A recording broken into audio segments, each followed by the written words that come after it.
There's power in writing. Literally, it saved my life. March 2017, we had some terrible things happen in our lives. Two of our goddaughters were coming home from spring break and were killed in a car crash. Got a phone call from her mom. Wasn't sure what she was saying over the phone, but I knew it wasn't good news. When I got there, I was able to hear from the state trooper what had happened. 5 days later, I slid out of bed to receive all of the candles and all of the people that were coming over to bring the candles to our home for a candlelight vigil for the girls. Once I received everything, I was actually heading into the bedroom to wake my husband up to let him know that I was leaving, going back to visit with the girl's mom. I went to the bedside to wake him up and couldn't wake him up. Shook him a second time and he still didn't move.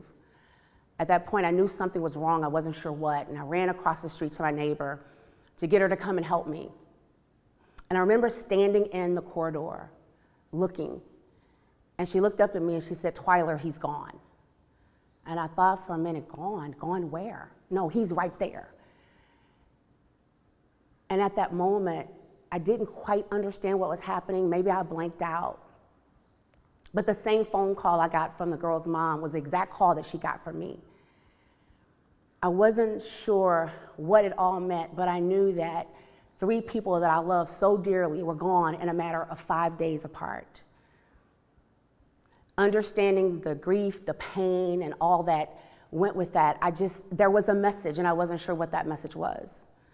But I started to write, started to journal, and one of the things that I realized is through writing, it allowed me to really understand the process of grieving, the process of forgiving, the process of courage and loyalty, the process of strength and leadership. And these are all things that literally shaped my life. The 8 letters that shaped me. When I think about forgiveness, the one thing that I had to do was forgive myself. And maybe there's some of you out here that's holding on to something someone did, said, or even maybe it's you that you have to forgive. For a long time, the 4 days that I was away from my late husband, Sunday, Monday, Tuesday, Wednesday, I didn't see him until Thursday, and he passed away on Friday. And so I had to realize that it wasn't anything that I had done wrong, it wasn't anything that I had missed, that basically it was just God's will, something that was supposed to happen. And through understanding, guys, through writing and allowing me to let myself off the hook because I wasn't there, that process has allowed me to forgive other people. So many people have wronged me, stabbed me in the back, and said things that weren't true, and I've always been the bigger person. But I can tell you that happened through the act of forgiving myself for not being there, that I thought that I should be there when Erwin passed away. When I think about courage, so many people say, well, Twyler, how were you able? The very day that your husband passed away was the very day that you were able to go out into the park, be the lead person for the candlelight vigil. Where did that come from? How were you able to do that? Well, it's courage.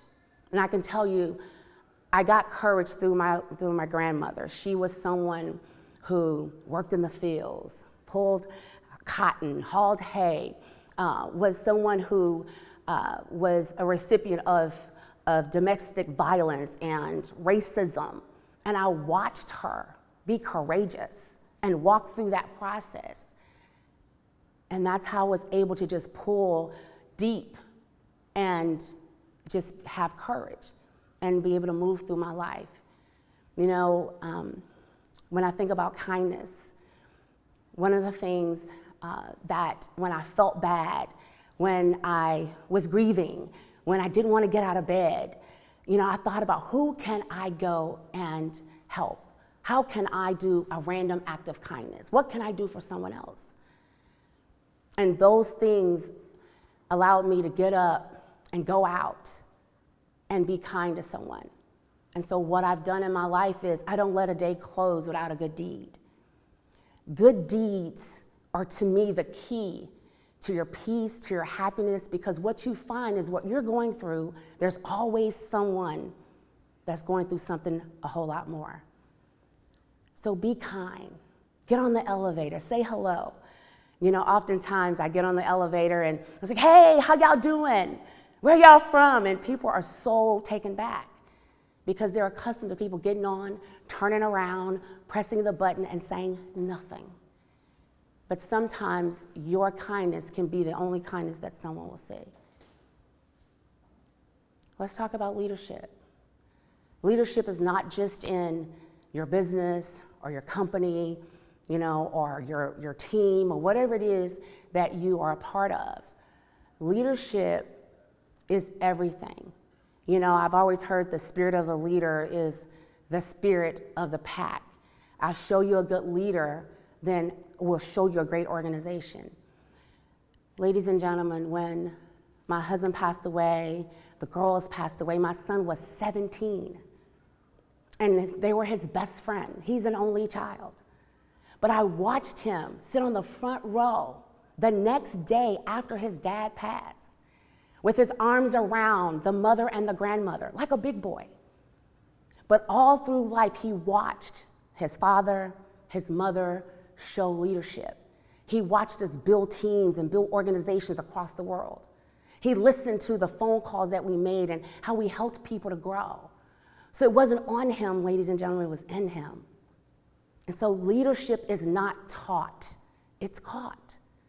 And people are watching, even when you think they aren't. And so display a big part of, be a great leader. And great leaders just do great things. And I'm not saying making $1 million. I'm not saying owning the block. Sometimes leadership is just saying, hey, that's wrong. Calling it out when it's not right. Sometimes leadership is just doing the right thing because it's the right thing to do.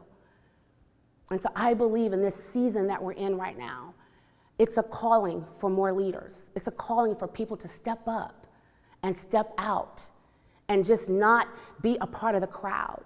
You know, my dad used to always say, see what the masses are doing and do the opposite. And sometimes being a leader calls for that. I'm going to tell you about another letter that I was able to write. It was a letter of loyalty. Loyalty. Loyalty just simply means that there's something that you stand for. You know, sometimes people believe that, you know, well, if I don't, go here and I don't go, then you shouldn't do it either. If I don't talk to this person, then you shouldn't talk to that person either. That's not what loyalty is all about. Loyalty is about standing for what you believe in. Loyalty is about, letting a friend know, or letting, whoever it might be, letting them know that, hey, I love you, but I don't agree with you. You know, I have a good friend that I met in 4th grade, the very first friend I met when I moved to Houston. And, she doesn't buy my products. She's not in my business, but she's a loyal friend. She's someone that I know will stand with me, and she's also someone I know will tell me when I'm wrong. I really believe, ladies and gentlemen, that when you think about what is it that has shaped you, what shaped your life, I often talk about these 8 letters because these are letters that I wrote to people that shaped my life. I watched them, and because of their character and what they did, it has really allowed me to be the woman that I am today. You know, sometimes people take your meekness for weakness. But you know what? It's not about that. I believe that vulnerability will allow you to be who you are. It will allow you to do what it is that you want to do. But man, you can be vulnerable and you can be a big boss. Guys, I thought I was taken out. To have that much pain in my body and that much disappointment all in 1 week, I thought that I was out of here. But because I was able to put the pen to the paper and write and remind myself why I was left behind, to remind myself the people that were counting on me, to remind myself that I had a 17-year-old son that was counting on me, and people in my team and my business and all the things that I was a part of, all the organizations that I was a part of, they were counting on me. I was in leadership positions in various organizations. And so I knew that there was a reason that I needed to thrive and not just survive. There was a reason that all of the personal development that I had gone through over the years, all of the training and the workshops that I had attended, now it was time. Now was the time for me to pull all of that I had learned and put it into practice. And that's what I did. I put it all into practice. And ladies and gentlemen, because of that, because I was able to write, and I remember, I don't know if it was my English teacher or who it was, but I remember somebody saying that there is power in writing, that writing engages the subconscious mind. And the more I wrote, the stronger I became. Because, I was able to write whatever I needed to write. I'm so happy and grateful now that I am full of peace and happiness. I am so happy and grateful now that I am healed. I am so happy and grateful now that I'm going to win. And let me just tell you what's happened. Let me fast forward for you a little bit. Just opened a brand new headquarters in Houston, Texas. We're one of the one or maybe two women-owned businesses, label owners, record label owners, excuse me. We've just signed to a major record deal. We've been able to build organizations across the world, help people earn hundreds of thousands of dollars and some even millions of dollars. We've been able to write 2 books. We're on our 3rd one. We started a foundation in the honor of the late Erwin Portis. We've given out hundreds of thousands of dollars in scholarships. All because I understood what those letters were and what they meant and how they were able to shape my life. I understood that I was here for a purpose and for a reason, and so are you. And so it's time for you to stand up tall and stand up strong, and remember not only who you are, but whose you are. It is time for you to understand what are the letters that have shaped you. Who are the people? See, each one of those letters are actually connected to a person that really showed me the way. And I was able to sit down and write them a letter and say thank you.